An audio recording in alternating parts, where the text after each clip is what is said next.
Hey everyone, welcome back to another episode of And Now for Something a Little Bit Different. I guess we're going to make this kind of like a special episode where we're going to talk about Baltimore Comic Con. I mentioned it in a couple videos, but now that it's been over for a couple of weeks, I finally was able to get it kind of put together for y'all, and just wanted to share some of the experiences and some of the stories and some of the goodies that I got while I was there. Now, truth be told, I was there with my buddy, my brother, Troy from Not a Bomb Podcast. And wow, did we geek out. It was such fun. It was a really great con.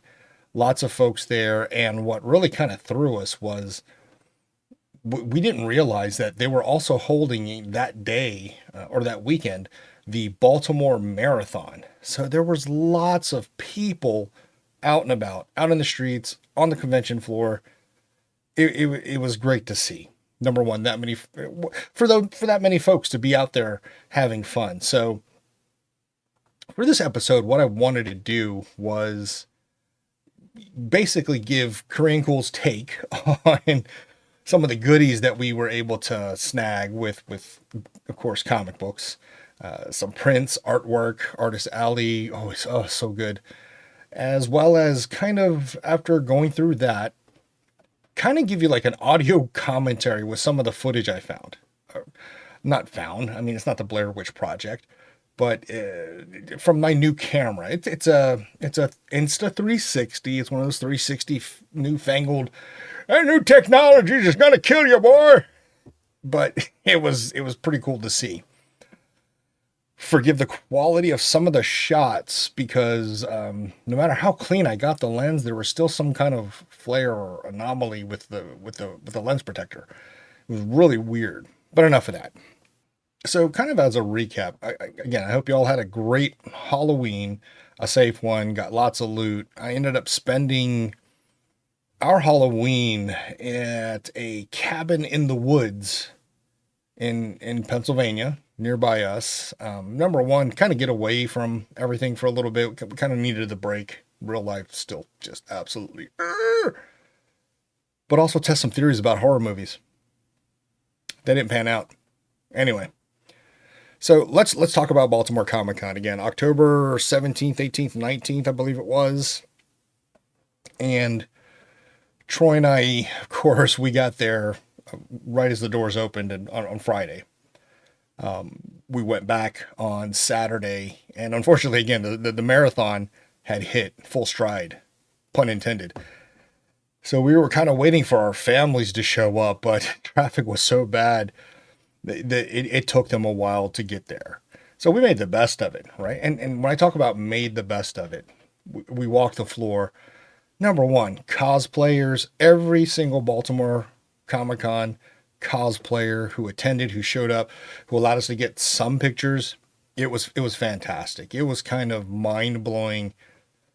I guess you want to say ratio of cosplayers to attendees. It was great. I mean, we saw everything from Randy Macho Man Savage, all the way down to hell, I caught Toxie.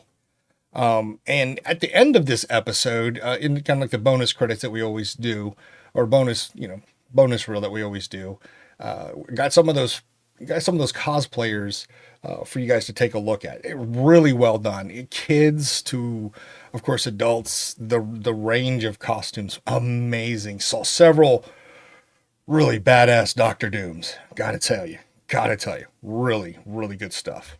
So that being said, I'm going to go ahead and start off right out of the bat why this Comic Con was really amazing. So I mentioned it before. I collect a lot of DC comics, a lot of horror. And what I ended up finding was I needed like 7 total issues of DC's Ghosts to finish my run. And there's only 3 here, but I was able to locate all 7 that I needed. I closed out my entire run of DC's Ghosts. I have issue 1 through whatever the hell number was. I can't remember off the top of my head. I got them all.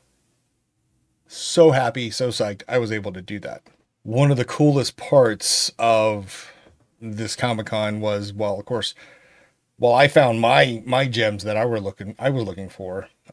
Troy was himself looking to find a really, score himself a copy of Weird War Tales #1, as well as Adventure into Fear #19. So, quick question. Why is that a key comic? For those of you who said first appearance of Howard the Duck, you won tonight's prize. Troy's, that was like one of the gems that one of his key comics he had to have. And while we found a couple copies right at the get-go, right, and kind of talking and looking at some of the books and kind of doing our own grading of books, and comparing, the grade to the price, we had to continue shopping around. Eventually, I want to say it was that Saturday, we had ended up finding a copy of Weird War Tales #1, and Adventure into Fear #19 at much cheaper prices than we originally found. And they were of much higher quality on a grading scale. Troy made out like a bandit. I was so stoked. He was so happy. He was like a little kid. He was like, Daddy, look what I got. That's the kind of passion and fun that I really hope a lot of folks had while they were at this Comic-Con, whether it was a comic book or a piece of art they were looking for, or a figurine or a collectible, whatever it was that you were really looking for at that con. I really hope you're able to find it, because that's what that is all about, right? Just all these folks coming together, having a great time, and just reveling in just all this nerdvana goodness. All right, one of the other things that Troy and I kind of, I don't know if geeked out is the right word, but it was one of those moments where it's a fantastic story to tell to anybody who collects comic books or just anything nerd-like, right? So apparently from Keen Spot Comics, there is a comic series called The Monster and the Wolf. Well, for Halloween, that issue came prepackaged inside of like a Halloween bag with a jack-o'-lantern on front. It was called a blind bag. DC's doing it now. Marvel's doing it now, of course. But first and foremost, Monster and the Wolf, I think it's Mark Spears. Yes.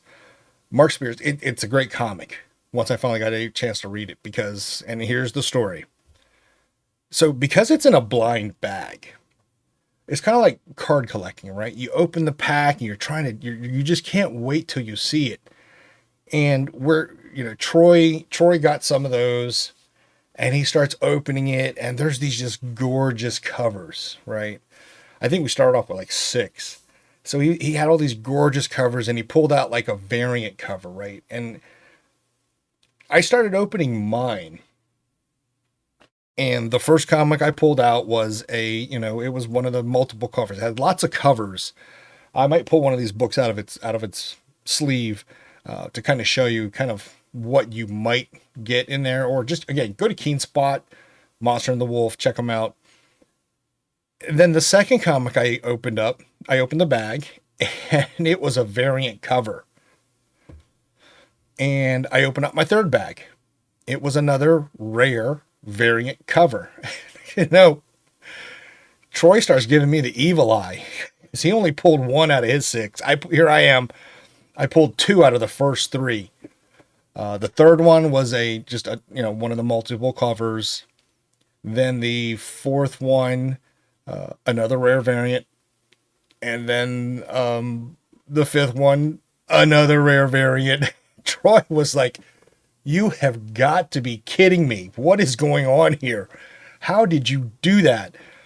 And the last one was another rare variant, but it was a duplicate of one I had previously opened. And I'm going to show you that one right now, because it is so cool, right? And here it is. Monster and the Wolf. Probably see it good right there. Yeah. All the Universal monsters, Dracula right there. And it is a black and white version. And so I gave it to Troy. the The comic book seller, I will tag them in this episode. I can't think of the name right off the top of my head. But that was the fun in it, right? We were pulling these out and we're showing each other. And then he was like, hey, do you want that? I'll trade you. And I was like, nah, I'm going to give it to my buddy Troy. And then Troy was like, oh, Korean cool, you're so, oh. No, it wasn't that bad. But he was like really stoked that I gave him the duplicate. It was really fun. And again, it kind of made us feel like we were kids again. To build off of that, so again, here's the black and white version of that rare variant. I think it's like 1 in 450 that you can pull. Yeah, I pulled 2 of those. Here's one of the multiple covers that you could get. And does it look familiar to you guys? Yeah, it looks familiar, right? A little Star Wars homage. All right, here's another rare variant that I didn't even know. Let's just put it this way. I was so ecstatic. Okay. Wham. That's right. Night of the Living Dead. Check that out. How gorgeous is that, right? Another rare variant. And guess what? Another Night of the Living Dead. Oh, it was so awesome. It was fantastic. It was so much fun. It is what it's one of those novelty things that even though, through the glut of the 90s, right? They did, multiple covers and gatefold covers and trifold covers. I think there was even a quad fold cover, X-Men once. Yeah, issue number 1 when they relaunched with Jim Lee and Chris Claremont. Neither here nor there. But stuff like this, right? I mean, imagine opening up, Night of the Living Dead classic, Romero, rest in peace. And you pull that. Can you just imagine? It was great. For anyone else who's gone through it, I hope you've had the similar experiences. If you have, please comment below, right? Let me know. I'm super excited to hear what, you were able to pull out of Mark Spears's Monster and the Wolf. Now, again, I mentioned Keen Spot. It's already over now, so you could pre-order some of the next issues. I think it's number 8. I believe I'm correct on that. But, it's kind of one of those things where, Troy and I already kind of talked. And we're like, hey, when you get yours, you can't open them till we get together so we can see what happens. It's, again, being kids. Awesome. Awesome stuff. I mentioned before, one of the things that I love about Baltimore Comic Con is Artist Alley, right? I truly appreciate some of the artists that come out and showcase their talent, either through crafts, prints, original artwork. It's just really great to see. And I love, to me, yes, I had a budget. Had being the key word. To me, it doesn't matter, right? If I see something and it speaks to me, it's like artwork. You guys know how it is, right? It speaks to you. You're going to pick it up. Amazing stuff. One of the things that my wife pulled, because I totally missed this guy. I had to go back and see. She bought this print. She's being very mean, very hurtful to me because she won't let me keep it. She has stated unequivocally that this is hers and she is taking it to the office. And it is this print of Godzilla. And I don't know, I'm going to try to hit it with the light. Do you see some of the way that flares, like right here at the bottom and the top to get that radiation energy? It's freaking nuts. This Godzilla print, oh my gosh, so gorgeous. One of the vendors that we stopped by, he does his takes on Calvin and Hobbes. Of course, I had to pick up some prints, Calvin and Hobbes rules. So here you go. Little Snoopy Peanuts action. It's awesome. A little, if you're like me, a fan of Princess Bride, yeah, it's cool stuff. And then, just speaking to the comic nerd in me, here you go.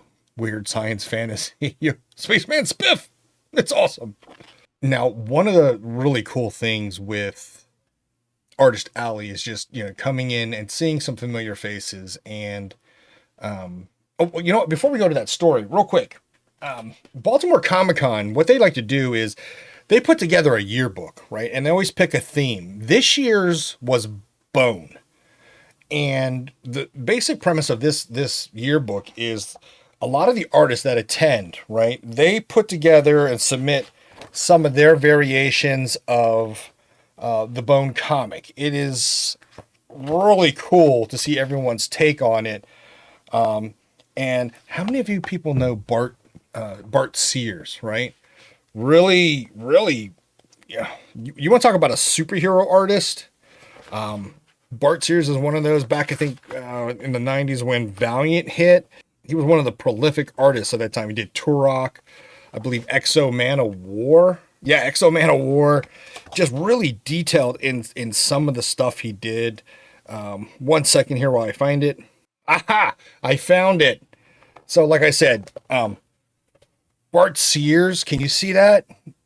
It's just in true Bart Sears fashion. Man, it's just there's so many artists here. They put together these yearbooks, and I've collected these since 2008. I think I got them all. I apologize. I think I'm missing one. I'm going to have to double check that.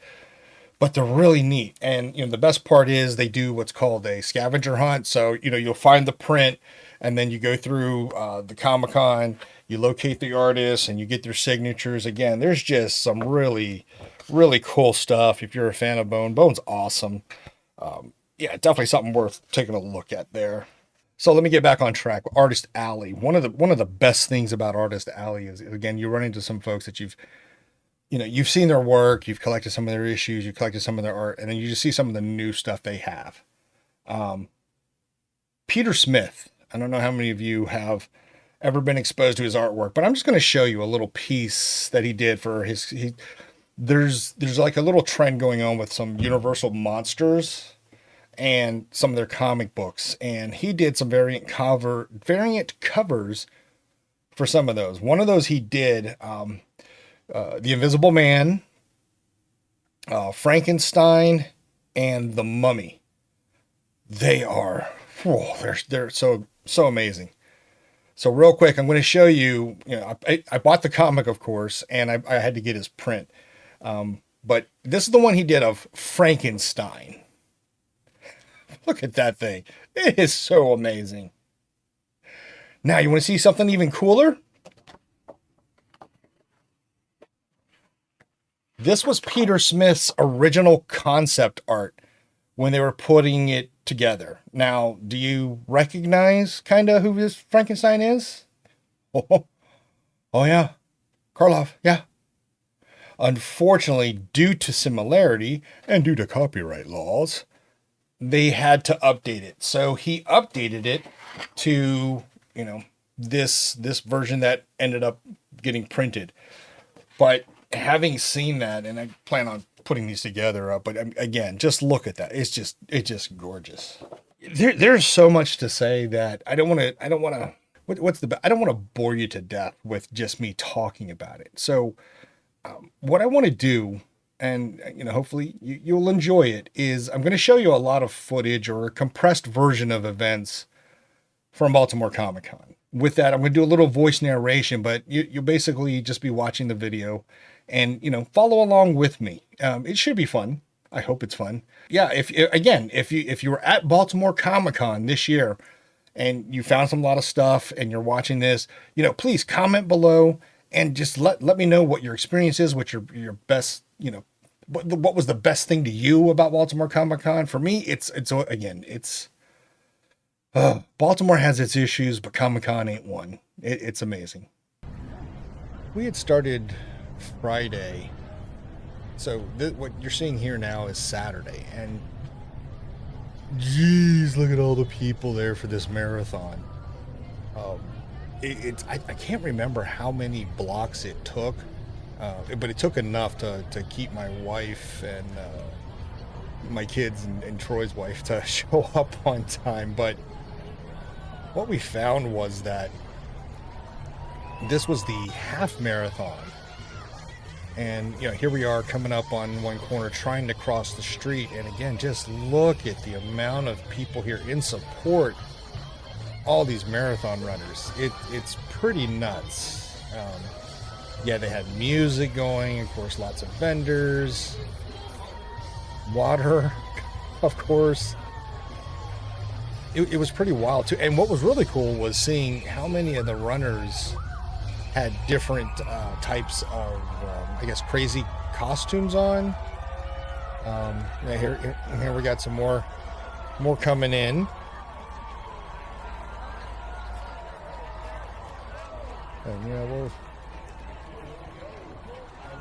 And and Troy and I we're just trying to like mosey our way through. Like, how do we?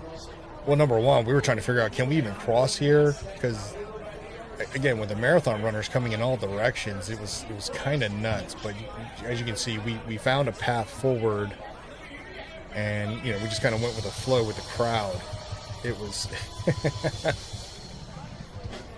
And here with the camera, and this is what I was kind of testing out for the first time, is you can see it does a 360 view and all that kind of good stuff. Like, again, just to kind of give you size and perspective of just how big this marathon really was. And also kind of, give you a little, so back in the background right there, that's Baltimore's World Trade Center. Really neat. They don't allow tours anymore to the very top level, but I remember as a kid going up there on some field trips. Troy even did it before they closed off that access. Really, really wide open view of Baltimore City, the harbor. It's pretty cool. Oh yeah, I'm trying to cross the street, but not block any runners coming in. Here's a family. This is awesome, right? A half marathon. You got a family running. It's really cool to see. Again, right there in the background is a convention center, but as you can see, like I said, crazy. Here's some donuts doing the marathon. It's awesome. They were able to do it. All right, here we go. We're in the convention center. We grabbed seats because the line to this was just, it was huge. So they just opened up and they're starting to let folks in. So I'll let you take a look at some of the various folks coming in, some costumes. It's pretty cool. Now, fun fact, I forget the exact year. I'm sure I can find it in my archives, but there was a year this Comic-Con was so huge that there was a line from the inside. It went to the outside of this convention center, and then it went literally around the entire building, came back and had to snake its way back the opposite direction. There were that many people in line. It was absolutely insane. The Baltimore Comic Con convention, in my opinion, is one of the best to be there because it is truly fan forward. All right, now here we are. We finally made our way down. We're trying to get in, but as you can see, there's some slow walkers in front of us. I get my karate chop ready. Oh, no, that's right. I had to show, you got to show your badge to get in. And here we are entering Comic-Con. Right there to the left, Third Eye Comics. They do these mystery boxes, like $25. You guaranteed to get some really nifty variant stuff. So, wow, it's just, man, look at this, right? I mean, look at the books that are already on display. Trade paperback vendor had some really good ones. Troy picked up, I think, Adventures into Fear. That trade paperback, really good deal. There's some ones that so with trade paperbacks, if you can find them and you really want them, I kind of recommend that you go ahead and pick them up. As an example, right? DC Comics, they put out what are called the DC Showcase trade paperbacks, and they did them for House of Mystery, House of Secrets, I believe Under the Unexpected, stuff like that. And I'll be damned if you can find them on anybody's bookshelves. They're really hard to find. Now, I apologize, and I hope he doesn't get too mad, but that gorgeous specimen of nerdvana studliness, who looks really strikingly, I don't know if you guys catch it, but he looks so much like Jackie Chan. That is our buddy Troy from Not a Bomb Podcast. Right, and yeah, we're already hitting the back issues and trying to take a look and see what's going on. And he's got more. Yeah, I forgot what is that he's looking at, but zoom in here a little bit. But yeah, look at some of the books up there, right? Lot of the vendors, of course, definitely putting out deals. All right, here's where I'm going to show you a little bit of a perspective, right? A little 360 wrap around. Just look at how far back this convention center goes. And this is only half of it, right? This is only half of the total floor space. But yeah, look at the vendors here, right? This is true comic fan goodness. If you're looking for back issues, every vendor that I've been in contact with or dealt with, just amazing, right? These guys know their stuff. I don't know how they do it sometimes. Like, hey, do you have House of Mystery 257? And they do their brain scan and they're like, oh yeah, I got it, and they go find it. It's like it's wild. Oh, here we go. This is what I'm talking about. Cosplayers, Scarlet Witch and Vision. These guys were awesome. So really cool to see. Oh, look at that in the background. From the intro, that Hulk, that little Hulk picture I got going. Yeah, that is, I believe, Gentle Giants, their display. Oh, here are the Toon Tumblers. Always awesome. Again, just look how vast this is. Now, you want to talk about some really cool figurines that you kind of want to collect, man. That's the place to go, especially if you got the dough. I'm not trying to rap, but it is what it is. But yeah, look how huge this was. Now, 2 years ago, up in that little booth, you had Tara Strong, and I forget the gentleman's name. So those of you who know Tara Strong, very, very famous voice actress. Several cartoons like Powerpuff Girls, Teen Titans. She did Raven, and I forget who else. They were up there, doing their skits. It was awesome a couple years ago. Yeah, this place is just massive. So again, just look to the far left, and then the far right. This place is massive. And again, this is Saturday morning. As we go a little bit further along into the video, you're just going to see how packed this really gets. And the vendors up front tend to have damn near anything that you could imagine, right? Yes, you're not going to find a lot of super rare comics that you might be looking for, like Action Comics #1 or 2 or something like that. But there was a guy who actually had the first Batman comic. It's freaking nuts. Yeah, some more back issues. And the great thing about these vendors, right? They know collectors. Yeah, they have their price points. Yes, they got to make some money. Oh, look, who's that? Gambit. I think he lost his staff though. But yeah, the vendors, they got to make some money. But at the same time too, they know that if you're really looking to buy, they'll wheel and deal, right? Like I said, this is a fans Comic Con. It's absolutely amazing. No, this vendor, I think, no, it wasn't this vendor. Hopefully I'm displaying it, but yeah, look, 50% off. Oh yeah, as we come up later in the video, you're going to see some really, man, there's one comic I almost pulled the trigger on. My wife was there and she would have hurt me pretty bad. Yeah, look at the dog carrying the lightsaber during a night. Oh, Cyclops, like right there. Center left, Cyclops. Man, it's really refreshing to see how many folks really get into the spirit. This gentleman right here, if you can look in the dead center down to the lower thirds, look at all those original X-Men in early, Silver Age. I think there's a couple Golden Age ones. Oh look, there's a, Spider-Man with first appearance of Venom. Look at Silver Surfer, Flash.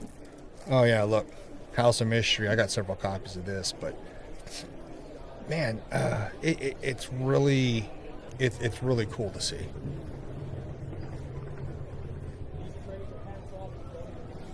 Some vendors do like to bring in some of the newer stuff, and all right, that might actually be the best ship. I'm sure. Oh, thank you so much. Oh yeah, so this guy right here, he was so awesome. So that day at Comic Con, I wore my T-shirt that has Blanc Man and Meteor Man on it, and he was commenting how he loves it. Oh look, Stormtroopers. I hope they're not stockbrokers because they can never hit their mark. Zatanna's right there. Check it out. Oh look, there's Raven, and it's really cool. Oh, here we go. Look at this. Warhammer. It's really amazing to see. Look at this family coming. This is, like I said, this is what I love. Families. That's awesome. Really coming in, Flash and Little Flash. Oh. And this was just cool looking. I have no damn idea what it is, but damn, it's awesome. All right, so here we have some Ghostbusters. Yeah, I have a nasty habit. And of course, Snake Eyes is out here when I'm getting ready to try and check it out. Yeah, it's so cool. And that, like I said, this is a real fan experience because these folks. Oh, here's that Dr. Doom I mentioned earlier. Man, this kid man, this kid did so good with it. They really, allow you to take their pictures and interact. They're so friendly. It's really cool. Now we're back to the Gentle Giants statue stuff, and check it out. Silver. Look at this. Look at these figurines.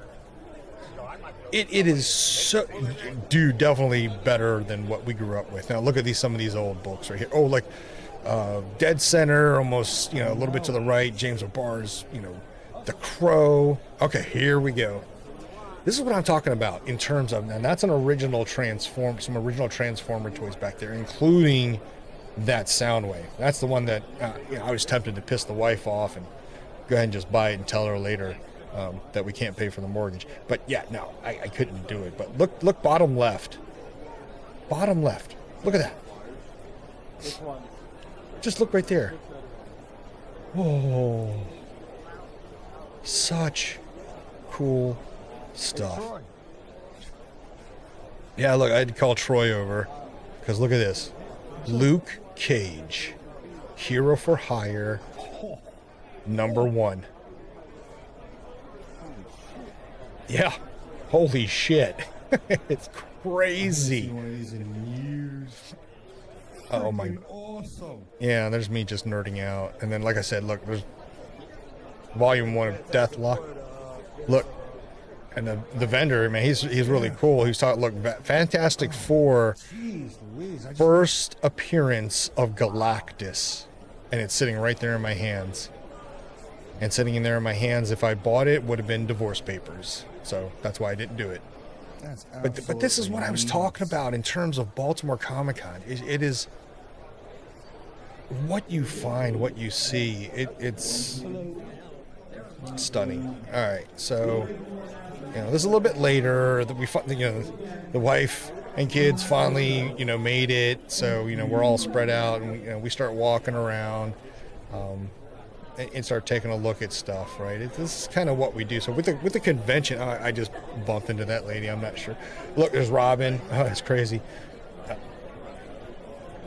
Going down the right side, far right side, is kind of like the start of Artist Alley within Baltimore Comic Con. So that's pretty much every year we take the same route, right?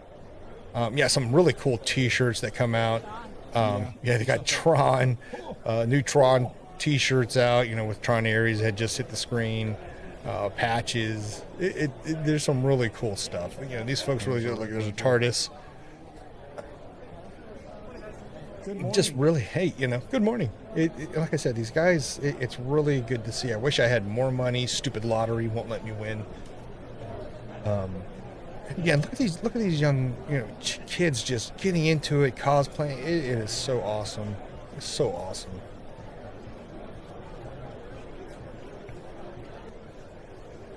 Yeah, I did a little jump cut there.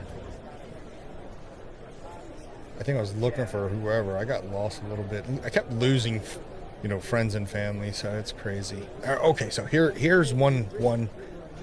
Like I said, this is. Oh look, Gambit and was it Sue Richards? To the right, on the right side. And of course, I panned away, right? Joey Esposito. But to the right, original comic art from actual comic art, Wonder Woman comic books. I mean, it is unreal how this vendor, Anthony's original comic art, how much stuff he has, how he's able to collect all this stuff. I have no idea, but it is just absolutely nuts.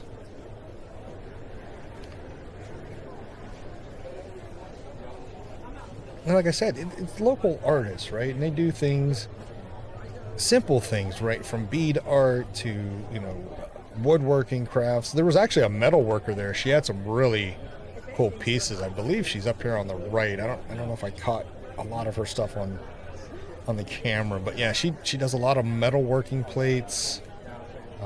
We bought some pieces from her over the last couple of years. Really cool stuff.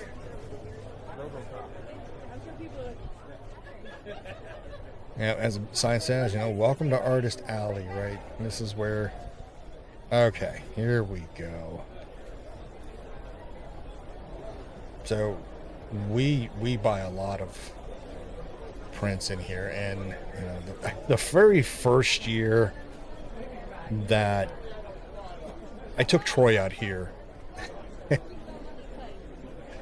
he saw his works and immediately bought a Bruce Lee print, and then went all out and had him do coloring it on the dragon. Of course, a little bit extra, but hey, it's what you have. Okay, so to the right, these are the celebrities that were kind of in attendance, right? You had the I believe the Phillips brothers and Bonnie Wright from Harry Potter, the twins and Ginny, and check this out.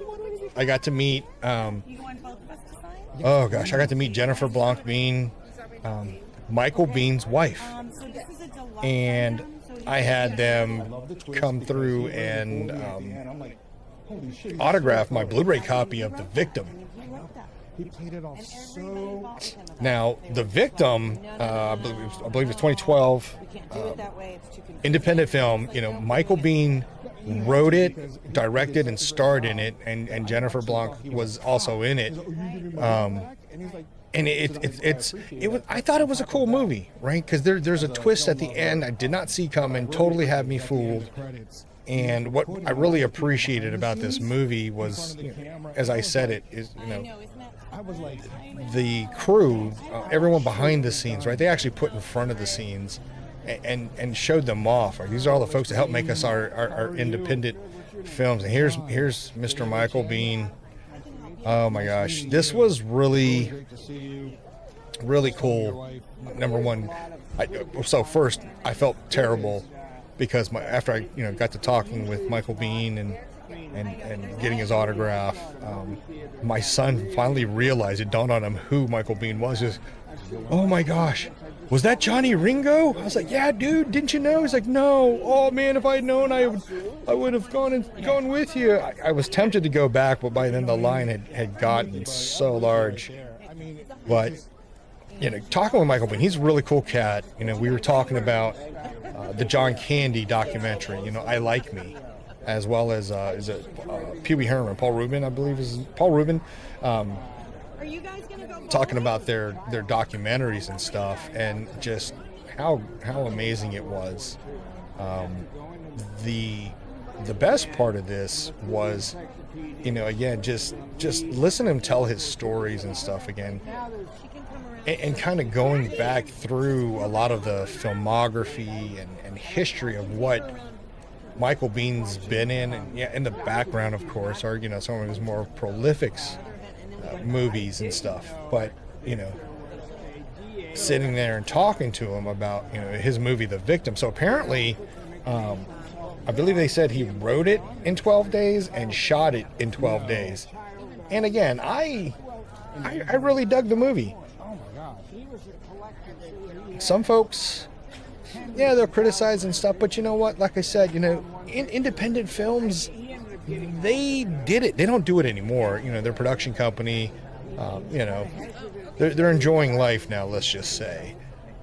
But again, just what's really cool is just, again, here I am talking to Corporal Hicks, talking to Johnny Ringo. It's so amazing. I'm gonna let you listen to some of what he's saying. Absolutely. Oh, not yet. I think you signed it. That's like a podcast where. Yeah, he does a podcast. I'll put that in the description. But it's just so fun just to. It's a pleasure very much. Thank you so much for this. This is going up on the and Thank you so much. It's really cool. I'm glad I had that Blu-ray copy. All right, now we're back in Artist Alley, and as you can see, wow, it's starting to crowd back up here, and that's a great thing, right? A lot of these artists, they work hard. And while some of the stuff doesn't, speak to me personally, there are, they have their base, they have their fan. Oh, look at that! I think that was King Kong's ugly twin brother or something.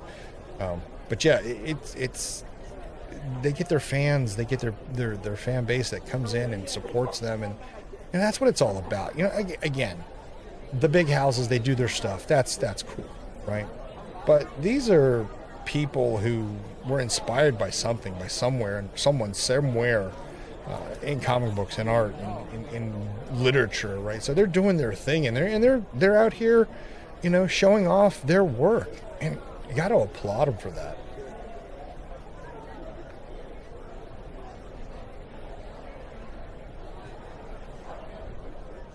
Yeah, so we're continuing, and again, this is. Oh yeah. This is again, this isn't really half of Artist Alley that I've been through, but you're trying to take it all in, and it's kind of overwhelming sometimes because there's just so much. Right now, this is me going back to the front. Oh yeah, look, Borderlands 4. Here we go. Really, really cool stuff, right? Some do large sketches. Some do just mini black and whites. It's really cool. I'm trying to find the Yeah, one and this guy. I was geeking out about yesterday. Oh yeah, so you heard me geeking out about yesterday, talking about Peter Smith, yeah, and you'll see why. The guy's really, really freaking cool. But again, just. And I've been to other conventions, and I can't recall another convention where. How do you say it? Their version of Artist Alley is as prolific, is as large. So it's really great to see. Now I will tell you this, okay, and you'll have to forgive me. I saw someone, Omni-Man. It's yeah. I don't want to sound too mean, but I have to say it. Okay. What was it? Last year, 2 years ago, you couldn't go 100 feet, and there's another goddamn lightsaber vendor. I get it; they were cool, but geez, how many do we need?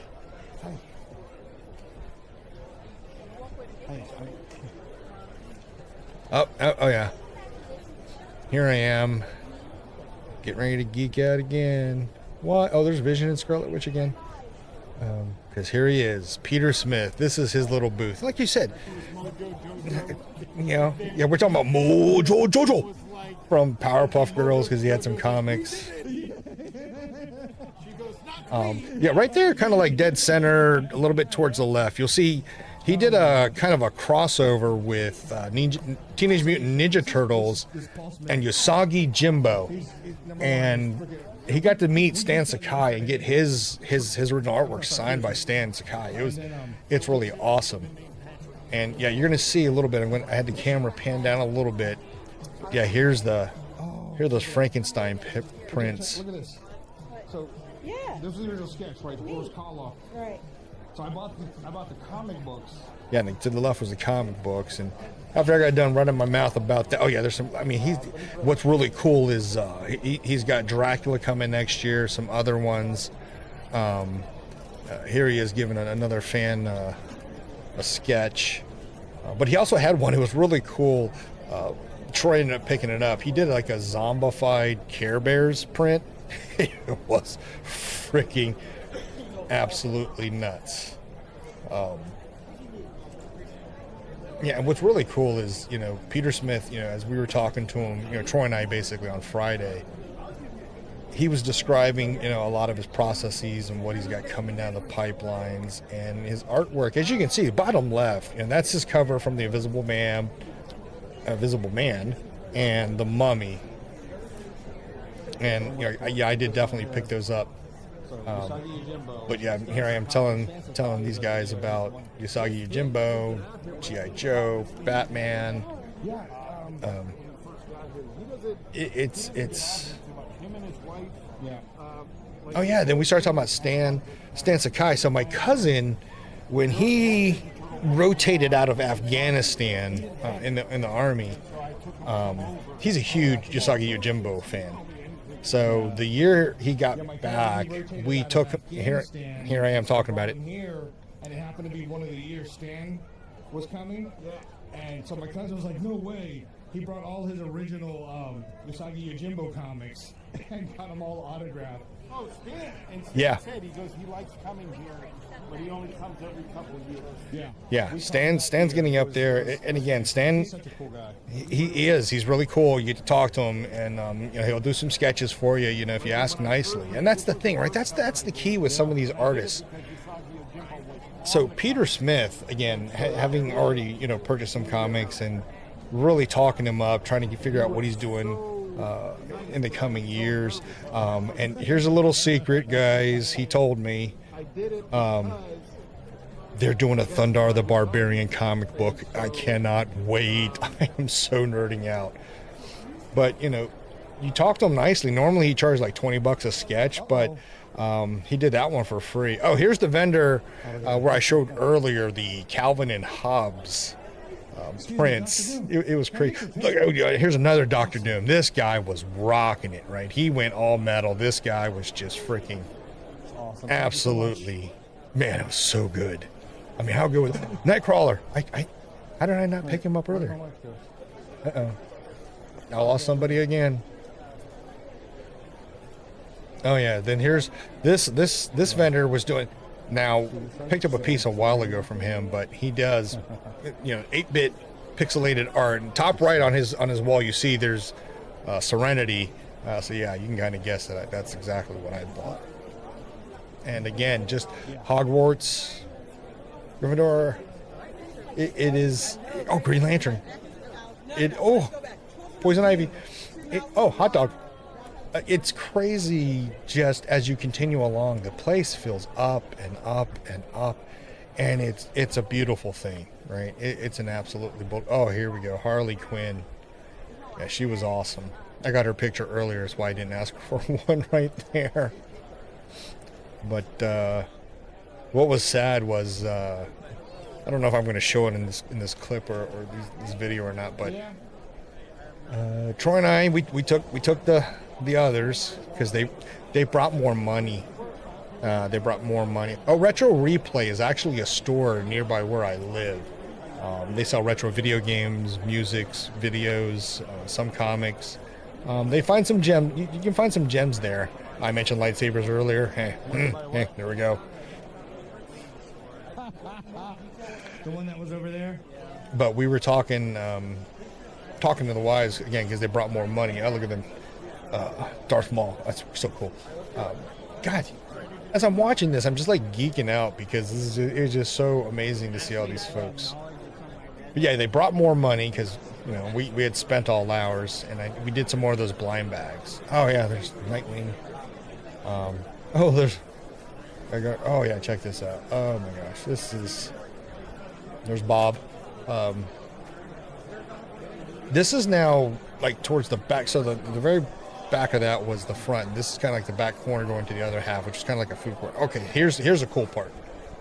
So this is the Charm City Ghostbusters, right? These are actually paranormal, enthusiasts. They research, but check it out, right? They got their own ectomobile. It's really, really freaking cool.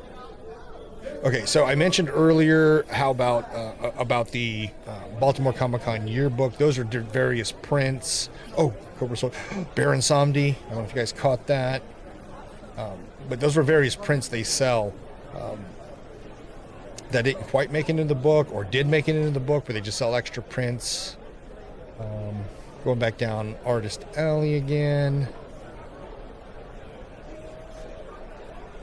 And just seeing, again, just all these there's Baron Samedi again. Oh, look, there's Black Falcon.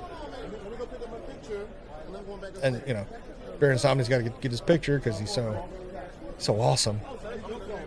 But yeah, now we're coming back around to some other Dylan Gerbertson. So Troy and I talked to him Friday. He had a book, it's right there at the bottom left, where several artists in attendance to the Comic-Con had these like real like 1, 2, or 3 page short horror story comics, and they compiled them. Oh look, there's what's his Casey from Teenage Mutant Ninja Turtles. But they compiled it all into a hardcover book, and we picked it. It's really, really cool, really fun. And, I almost knocked that person over. Oh geez, these people blocking my way. Coming back over to the photo op area now. Over to the left, I don't know if you see it, right? They kind of do like a recreation for the photo ops from Hogwarts, the car. I forget what they called it and stuff. I'm so sorry, buddy. I'm so But sorry. There's Rogue. Oh, there's Cookies. They're not very good, but here we are, going back up one more leg of Artist Alley.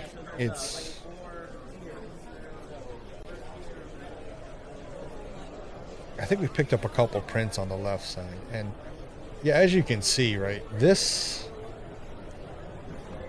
convention center is huge. I mean, absolutely huge, to the point where, if you're counting your steps, you're getting your steps in. Oh, trust me on that. You will get your steps in. Oh, and then there's so over on the right side, there was another vendor who brought several exclusives from the New York Comic Con, right? That's really hard to find. Oh, Dragon Ball Z, really hard to find here in Baltimore, because they try to keep it at New York, right? Bring them up that way, but they bring a lot of stuff down. In the back corner, CGC, if you guys like to get your comics slabbed. Check out this. I have no idea what this costume is, but this lady was killing it with the steampunk wings. Oh, it was freaking awesome. And then, like I said, more figuring. I mean, there's just so much, from, anime to little horror figurines to, custom jobs. Not custom jobs, what do you call it? The little miniature figures, the handcraft, some of the old wrestling figurines. Like you said, it is nuts. It's all over the place. Hey, how's it going? Scroll art, anime, it's always a big seller there. Toys, definitely toys. I think the one we just walked past, right there, top right, very top right. I don't know if I get a clear shot. The USS Enterprise NCC 1701. That is the refit from the Tomy Plus collection. I am awaiting mine to be delivered here November, December. It better show up soon. So what am I got here going? Oh, so this is me just going through and giving you a 360 shot from the floor. We're more towards the northwest corner of it. As you can see, kimonos. I would have bought one, but my wife would have slapped me because I was wearing a kimono. But anyway, just the vastness again of it. Again, you're a comic book collector. This is the convention you want to be at, right? So many here. It is amazing just what they have. Again, from a high-angle view, kind of giving a shot of everything they got going on. Collectibles, various artists at their tables. Here's what I say. Even Dan Parent, Archie. What was I saying? Some of the artists. Again, whether you're very familiar with them, but if you got an inkling of who they are, stop by, say hi. Right? It's amazing the conversations you can have with some of these artists that are just sitting there, right? You know what I mean? And so friendly, trying to talk to you. Then they went to lunch, right? Dead center with the skirt or something. I don't know. But yeah, we're kind of doing like, I'm looking at the time now. Yeah, kind of like our last round as we go through this. So, it's getting close to the end of this entirety of this video. But again, Baltimore Comic Con was just amazing. Again, if you've been there and you're watching this, please leave a comment below. We'd love to hear, your experience, what your favorite part was. Did you find any cool books or prints? And just, let us know. With that, special shout out again, my buddy Troy. We were hanging out at Baltimore Comic Con. Him and Brad over at Not a Bomb Podcast dropped an absolute gem of an episode on Friday. Give them a check. Watch Skip Plus, Gentleman's Guide to Midnight Cinema, Caliber 9 from Outer Space, Death by DVD, and I'm sure I'm forgetting somebody. I apologize. I'm just geeking out all over this. But y'all enjoy the rest of this video, and we'll catch you again next time.